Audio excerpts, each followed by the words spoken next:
Media అనేది ఒక powerful మాధ్యమం. వీళ్ళేం చేస్తారంటే కొంతమంది తమ స్వార్థ ప్రయోజనాలకు అనుగుణంగా అందులో జాగ్రత్తల పేరుతో వీళ్ళంతా మధ్యలో దూరి ప్రజలకి జాగ్రత్త చెబుతున్నామంట ఆ ఊబులోకి మరింత దించే విధంగా వాళ్ళ వ్యాపార ప్రయోజనాల కోసం చేస్తూ ఉంటారు. అలాంటి వాటిలోనే తరచుగా మన ఆర్టికల్స్ చూస్తూ ఉంటాం. అందులో వచ్చిన ఆర్టికల్ ఏంటంటే జాగ్రత్త పేరుతో ఒక ప్రధాన దినపత్రికలో ఒక ఆర్టికల్ వచ్చింది. మధుమేహ మందులు మానేయకండి. మధుమేహ మందులు అంటే మానేయకూడదంట. ఏం చెప్పారంటే వీళ్ళు డయాబెటీస్ దీర్ఘకాల సమస్య, ఆహార విహారాల్లో జాగ్రత్తలు పాటించడంతో పాటు క్రమం తప్పకుండా మందులు వేసుకుంటే తప్పనిసరి. కానీ కొందరు అంతా బాగా ఉందన్న భావంతో మందులు మానేస్తుంటారు. మందులు తీసుకోవటం వల్లనే గ్లూకోజ్ మోతాదులు నియంత్రణలు ఉన్నాయని తెలుసుకోలేరు. మధుమేహం వెనక్కి మళ్ళిందని భావిస్తుంటారు. నిజాన్ని మధుమేహం వెనక్కి మళ్ళడం అనేది కొద్ది మందిలోనే. అది జబ్బు నిర్ధారణ అయిన తొలి సంవత్సరాల్లోనే ఖచ్చితంగా జీవనశైలిని పాటించడం, బరువు తగ్గటం, మందులు వేసుకోవటం మూలంగా సాధ్యమవుతుంది. గ్లూకోజ్ నియంత్రణ లేకపోయినా చాలామందిలో పైకి ఎలాంటి ఇబ్బందులు కనిపించవు. దీంతో అంతా బాగా ఉందనుకోవడం పొరపాటు. ఉన్నట్టుండి మందులు ఆపేస్తే గ్లూకోజ్ మోతాదులు వేగంగా పెరుగుతాయి. ఇన్ఫెక్షన్లు, రక్తంలో ఆమ్లాలు పోగుపడే ముప్పు పెరుగుతుంది. అంటే డయాబెటిక్ కీటోఎసిడోసిస్ గురించి, డీకే గురించి చెబుతున్నారు. మధుమేహం చడీ చప్పుడు లేకుండా శరీరాన్ని దెబ్బతీస్తుంది. చూపు పోవటం, కిడ్నీ వైఫల్యం, కాళ్ళకు పుండ్లు పడి తొలగించే పరిస్థితి అటువంటి దీర్ఘకాలిక విపరిమాణాలను ఎదుర్కోవాల్సి వస్తుంది. ఇలాంటి సమస్యను గుర్తించేసరికే బాగా ఆలస్యం అయిపోతుంది కూడా. కండర మోతాదు, బరువు, ఒంట్లో నీటి శాతం తగ్గుతాయి. అంటే మజిల్ పోద్ది, వీళ్ళు తెలుగులో ఉంటుంది కదా, మజిల్ అయిపోతుంది, వెయిట్ లాస్ అవుతారు, నీరు తగ్గిపోద్దని. మందులు సరిగ్గా వేసుకోపోవటం వల్ల అవి పనిచేయకపోవచ్చు కూడా. గుండెపోటు, పక్షవాతం ప్రమాదం ఉంది. కాబట్టి డాక్టర్ చెప్పినట్టుగా విధిగా మందులు వాడాలి. దీన్నే పులిహోర బ్యాచ్ అంటారు. ఇందులో చూస్తే ఇప్పుడు వీళ్ళు ఏం చెప్పారు, కాంప్లికేషను చూపు పోతాం, కిడ్నీ వైఫల్యం, కాళ్ళకు పుండ్లు పడి గ్యాంగ్రీన్. అంటే జాగ్రత్తగానండి. వీళ్ళు చెప్పేది ఏంటి, మందులు వేసుకోకపోతే కంటి చూపు పోతుంది, diabetic retinopathy, nephrology diabetic nephropathy, kidney పోతుంది, కాళ్ళు తొలగించడం అంటే డయాబెటిక్ గ్యాంగ్రీన్, లేదా న్యూరోపతి, పక్షవాతాలు లాంటి ఇతరన్నీ ఉంటాయి. అంటే వీళ్ళు చెప్పేది ఏంటి అంటే మందులు వేసుకుంటే ఉండవనా? ఒక పని చేద్దామా, ఏదైనా డయాలసిస్ సెంటర్కి వెళ్దాం. ఒక డయాలసిస్ సెంటర్ మీరు సెలెక్ట్ చేసుకోండి. ఓ 2000 మంది ఉంటారనుకోండి. 2000 మందికి ఉండేది ఏంటో తెలుసా మీకు? Diabetes, hyper tension, pain killers. Diabetic retinopathy కళ్ళు పోయిన ప్రతాడు క్రమం తప్పకుండా మందులు వాడినాడే. క్రమం తప్పకుండా మందులు వాడినాళ్ళలోని కర్మ దాపరిస్తుంది. మందులు వేసుకునేవాడికే కాళ్ళు నరికేది. కొన్ని లక్షల కాళ్ళు ప్రతిరోజు నరికేస్తున్నారు. అందరూ మందులు వేళకి టైంకి సిస్టమేటిక్గా డాక్టర్ చెప్పినట్టు వేసుకునేవాళ్ళే.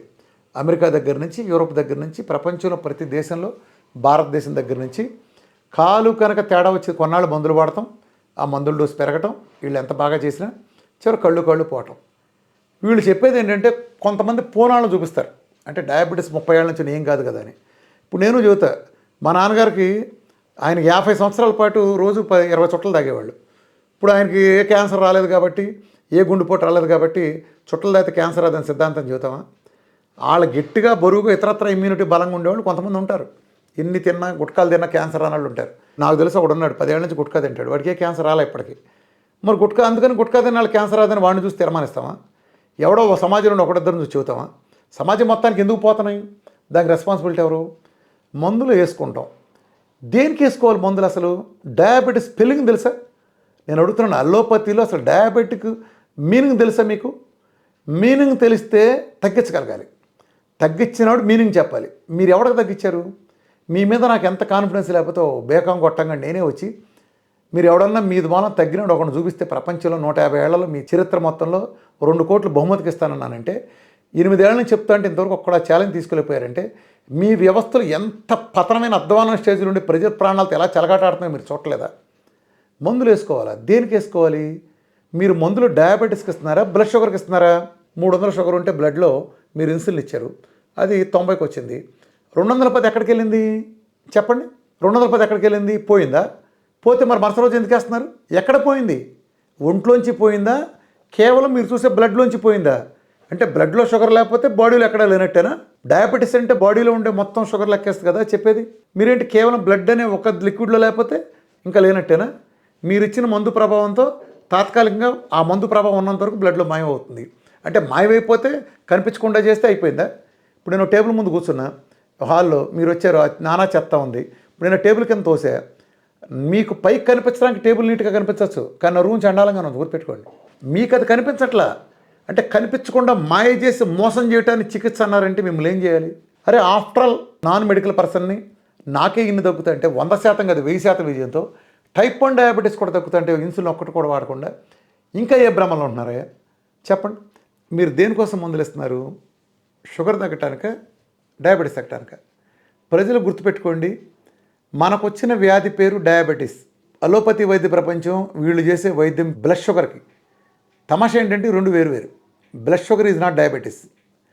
బ్లడ్ షుగర్ అనేది డయాబెటీస్ తాలూకు ఒక సిమ్టమ్. నిజానికి డయాబెటీసే జబ్బు కాదు. అసలు ఎక్కడ ఫెయిల్ అయిందంటే మొత్తం వ్యవస్థ అంతా ఇంతమంది మాట్లాడతారు చూడండి, ఎంత మోసం జరుగుతుందంటే వీళ్ళు మాట్లాడే వర్డింగ్స్ దాంట్లోంచి. అసలు డయాబెటీస్ జబ్బు ఏంటి?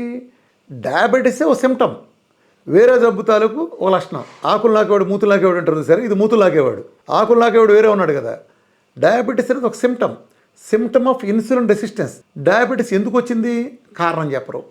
డయాబెటీస్ టైప్ 2 అంటే ఏంటంటే మనం గ్లూకోజ్ మెటబాలిజంలో గ్లూకోజ్ని చాలా ఎక్కువగా సెల్ పరిధి దాటి తీసుకున్నప్పుడు సెల్ పరిధి దాటి అంటే బేసల్ మెటబాలిక్ రేటు పరిధి దాటి ఎక్కువ తిన్నదంతా దాని పక్కన ఇన్సులిన్ అనే హార్మోన్ ఉంటుంది కాబట్టి అది రక్తంలో ఉండకూడదని దాన్ని లివర్ని ఆదేశించి ఫ్యాట్ కింద కన్వర్ట్ చేసి ఎడిపోస్ టిష్యూలో దాస్తుంది. అలా దాయిగా కొన్నాళ్ళకి ఎడిపోస్ టిష్యూ కూడా నిండిపోయిన తర్వాత అది దాయటానికి వీలైన పరిస్థితుల్లో అంటే ఎడిపోస్ టిష్యూ నిండిన పరిస్థితుల్లో లివరు ఈ కన్వర్ట్ చేయడం ఆపేస్తుంది. గ్లూకోజ్ని ఫ్యాట్ కింద కన్వర్ట్ చేసే ప్రాసెస్ ఆపేస్తుంది. అప్పుడు ఎక్సెస్ తిన్న గ్లూకోజ్ రక్తంలో మిగిలిపోతుంది. దాన్ని మనం టైప్ 2 డయాబెటీస్ అంటాం. అంటే దాని కండిషన్ ఏంటి దానికి అంటే గ్లూకోజ్ ఎక్కువ ప్రొడ్యూస్ అయింది, దాంతోపాటు హై ఇన్సులిన్ ఉంది. టైప్ 2 డయాబెటీస్లో when you call it high glucose, it is nothing but high insulin. ఎందుకంటే ఇన్సులిన్ అది పక్కనే ఉంటుంది.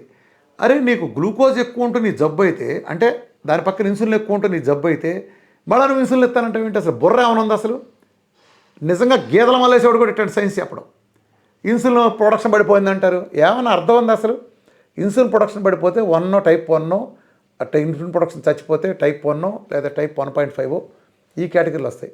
టైప్ 2 అంటే ఇన్సులిన్ ప్రొడక్షన్ ఎక్కువ అవటం, అంటే గ్లూకోజ్ రక్తంలో ఎక్కువ అవటం అంటే ఇన్సులిన్ ఎక్కువ అవటమే.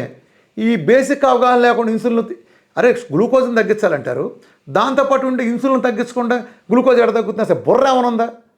చిన్న పిల్లడు కూడా నవ్వుతాడు జస్ట్ బికాజ్ సామాన్య ప్రజలకు లేదా ఇప్పుడు మీడియా అధిపతులు ఉంటారు, లేకపోతే జర్నలిస్టులు ఉంటారు, ఇతర రంగాలలో ఉంటారు, వాళ్ళకి కేవలం ఈ ఫీల్డ్ మీద మెడికల్ ఫీల్డ్ మీద అవగాహన గుడ్డుగా నమ్ముతారు కాబట్టి మీరు ఏది చెబితే చెవిలో పూలు పెట్టి నమ్ముతారని మీ ఇష్టం వచ్చి చెప్తున్నారు. సైన్స్ ఉందా అసలు ఏమన్నా మీ దగ్గర? సైన్స్ ఉందా లేదా అంటానికి ఒకటే ప్రమాణం, మీరు ఎంతమంది తగ్గించారు? ఇంత పెద్ద సైన్స్, ఇంత పెద్ద తోపులు మేము సూట్లు బూట్లు తప్పితే మాట్లాడరు.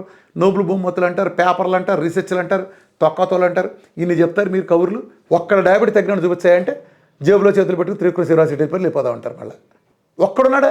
ఎందుకు వచ్చి సొల్లు కబుర్లు మళ్ళీ ఉపయోగం ఏంటి? నది దాటాలంటే తెలవాల్సింది వేదాలు కాదు, ఈత. వేదాలు చదవటం, బైబిల్ అంతా బట్టి పట్టడం ఇది కాదు ఒక నదిలో మునిగిపోయినప్పుడు కాపాడేది ఈత. తగ్గించే విధానం కావాలి. ఆహార విధానంలో మార్పుల లోపాల మూలన డయాబెటీస్ వస్తుంది. ఆహార విధానం సరిచేస్తే సింపుల్గా సరైపోతుంది. ఒక డిజార్డర్ని పట్టుకొచ్చి దాన్ని డిసీజ్ అని పేరు పెట్టి మీరు చేసే అరాచకాలు, కాళ్ళు పోవటం అనేది దేనికి పోతున్నాయి? పక్కన చూడండి, కాళ్ళు పోయినాం వేస్తాను, ఎవరి మూలం పోతున్నాయి? మీ మూలం కాదు. నా డైట్లో ఎంత అద్భుతంగా గ్యాంగ్రీన్ కాళ్ళు దగ్గర నుంచి పెంట కప్పలో మోటార్ వచ్చి మందులు మురుగుంట్లో పారేస్తే అరే ప్యాంక్రాస్ చచ్చిపోయిన టైప్ 1 డయాబెటీస్ రివర్స్ అవుతాయంటే తొక్కలోది. ఆఫ్టర్ ఆల్ డయాబెటీస్ టైప్ 2 డయాబెటీస్కి 1,00,000 మంది అయితే 1,00,000 మంది తగ్గి తీరాల్సిందే.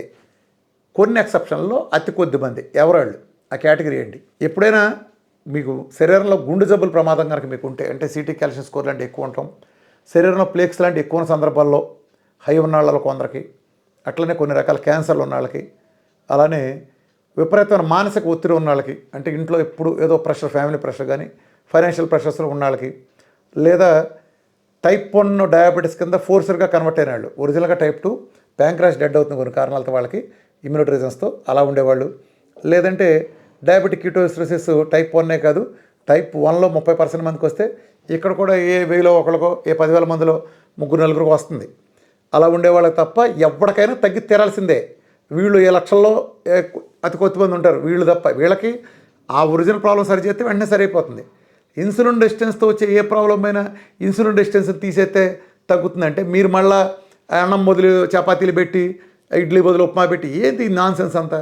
మీకు వచ్చిన జబ్బు గ్లూకోజ్, హై గ్లూకోజు, మీరు ఇచ్చేది గ్లూకోజు, మీరు పెట్టిన గ్లూకోజ్ మళ్ళీ క్లీన్ చేయడానికి మీరు మందులు ఇవ్వటం, ఆ మందుల మూలం సైడ్ ఎఫెక్ట్లు, సర్వనాశనం. ఎందుకు అసలు ఎందుకు రోగిగా మారాలి చెప్పండి? ప్రజలు ఎవరికైనా సరే డయాబెటీస్ వస్తే నేను మళ్ళా చెబుతున్నా ఓపెన్గా, బహిరంగ సవాల్తో విసురుతున్నా. ఇప్పుడైనా కూడా నేను లాస్ట్లో పెడతాను, హెచ్బిఎన్సీలు తగ్గినాయి, టైప్ 2 తగ్గినాయి, టైప్ 1 పెట్టి వరుస పెట్టి నేను డిస్ప్లే చేస్తా వెళ్తా. ల్యాబ్లు కూడా ఏమన్నా చూడండి, ఒక్కొక్కటి ఒక్కో ల్యాబ్ ఉంటుంది. నేను ఎన్ని కావాలంటే దీనికంటే కొన్ని వేల లక్షల రిపోర్ట్లు నేను ప్రతి ఊరు నుంచి ఇస్తా. ఏ టౌన్ నుంచైనా ఒక మీడియా కానీ ఏదైనా పెట్టి ఓపెన్ డిబేట్ పిలవండి, ఆ ఊళ్ళ నుంచి పిలుద్దాం, డయాబెటీస్ ఎంతమంది తెలుస్తుంది. 7-8 ఏళ్ల క్రితం నుంచి 10-15 ఏళ్ళు డయాబెటీస్ ఉండి 7-8 ఏళ్ల నుంచి మందులు పారేసిన వాళ్ళు ఎన్ని వేల మంది ఉన్నారు, ఎన్ని లక్షల మంది ఉన్నారో నేను మీ మొదలు కూడా నిలబెట్టడానికి నేను సిద్ధంగా ఉన్నా అందరినీ. దీనికి ఏమంటారు మరి? గుర్తుపెట్టుకోండి, వీళ్ళంతా మీడియా, ఈ మెడికల్ వ్యవస్థలో ఈ పైన కూర్చున్న మందుల కంపెనీ చేసేదంతా ఒక మాయాజాలం. ప్రజలు భ్రమలో పడమాకండి. మీకు ఆ కర్మ పట్ల డయాబెటీస్ వస్తే ఒక్కటే అది, జస్ట్ మందుల జోలికి వెళ్ళమాకండి. పెంట కుప్పలా పారి, నేను మళ్ళీ పిలిపిస్తున్నా, పెంట కుప్పలా పారేయండి. అలా మందులు ఇద్దామని చెప్పిన ఎవరైనా మోసగాళ్ళు నేను తగ్గించి చూపిస్తా. ఒక హెచ్బిఎన్సీ 15 నుంచి 4-5కి వచ్చిన తర్వాత కొన్ని పద్ధతులు మెయింటైన్ చేయండి. మీరు ఏమైనా మందులు ఇచ్చినాడు ఏమో పద్ధతి చెప్పడా ఏంటి? వాడు చూతాడు ఏదోటి, మీ మందులు వేసుకోవడం తినే ఇష్టం వచ్చిన స్వీట్లు ఉంటాడు అంటలేదు కదా, వాడు చూతాడు కదా, నేను చెబుతాను. అలానే విచ్చలుడుకుంటుందని నేను చెప్తా. అలా చేసినట్టు ఇలా కూడా చేయండి. ఫ్యాట్ గురించి అవగాహన లేదు, మెటబాల్ గురించి అవగాహన లేదు, అసలు ఇన్సులిన్ రెసిస్టెన్స్ అనే మాట మాట్లాడరు. మీరు తగ్గిస్తారా ప్రజలకి? ఎంతమంది మీ పేషెంట్లకి మీరు గుర్తెచ్చుకోండి. మీరు ఒక డయాబెటిక్ పేషెంట్, మీ నాన్నగారు డయాబెటిక్, లేదా మీ భర్త, మీ తండ్రి, మీ మామగారు, ఇంతమంది డయాబెటిక్ పేషెంట్ ఉన్నారు. మీరు డాక్టర్ దగ్గరికి వెళ్ళినప్పుడు నీకు వచ్చిన డయాబెటీస్ అని చెబుతున్నారు, కానీ ఎంతమంది నీకు వచ్చింది ఇన్సులిన్ రెసిస్టెన్స్ ఎంతమంది డాక్టర్లు మీకు చెప్పారో చెప్పండి. మిమ్మల్ని మీరు గుండె మీద చేసి ప్రశ్నించండి. అసలు అవగాహన ఉందా? కాబట్టి ప్రజలు విజ్ఞతగా మందులు ఇట్లాంటి మాయగాళ్ళ మాటలు అమ్మాకండి. ఇది ఒక బిజినెస్ మోడల్. ఎందుకు అలా చెప్తున్నారు వాళ్ళు? ఇవాళ మీకే ఒక డయాబెటీస్ వచ్చింది, మీకు 30 ఏళ్ళ వయసు ఉంది, మీకు ఇవాళ హెచ్బిఎన్సీ 8-9 వచ్చింది, లేదా ఒక 7 వచ్చింది, మీరు ఆ మందుకు వెళ్ళారు. మీరు చచ్చే వరకు గుర్తుపెట్టుకోండి, మీరు చచ్చిపోయే వరకు మీరు వాళ్ళ కొమ్మందు ఎక్కి దిగాల్సిందే. మిమ్మల్ని ఏ డాక్టర్ అయితే చూశాడో ఆ డాక్టర్ వాళ్ళ కొడుకు ప్రాక్టీస్ కూడా అయిపోయిన తర్వాత, వాళ్ళ మనవడ ప్రాక్టీస్ పెట్టిన తర్వాత కొరకు కూడా మిమ్మల్ని అతనికి అప్పచెప్పి ప్రతి నెల మీరు అక్కడికి వెళ్ళటం, ఫైల్ చూపించడం, మందులు రాయించుకుంటాం, ఆ డోసులు పెంచుకుంటూ వెళ్ళటం, చివరి కన్నో కాలో కిడ్నీలు పోతే మళ్ళీ అక్కడే చేయించుకెళ్ళటం దాకా మీరు చచ్చిపోయే రోజు కూడా మిమ్మల్ని వదలకుండా పీకు తింటారు. నా డైట్ విధానం ఉంది. మొదటి రోజు పెంట కప్పులా పారేసిన దగ్గర రండి. టైప్ 2 డయాబెటీస్ మళ్ళా చెబుతున్నా, టైప్ 2 డయాబెటీస్కి పెంట కప్పులా పారేసిన డైట్ చేయండి, దెబ్బకి పోతుంది. ఆ తర్వాత అన్నీ తినండి. మీరు ఇంతకుముందు ఏంటంటే అన్నీ తినండి, నేను పద్ధతి చెబుతా, ఆ పద్ధతి ప్రకారం తినండి.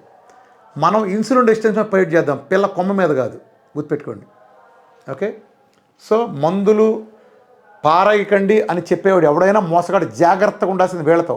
వీళ్ళు పెట్టిన హెడ్డింగ్ జాగ్రత్త.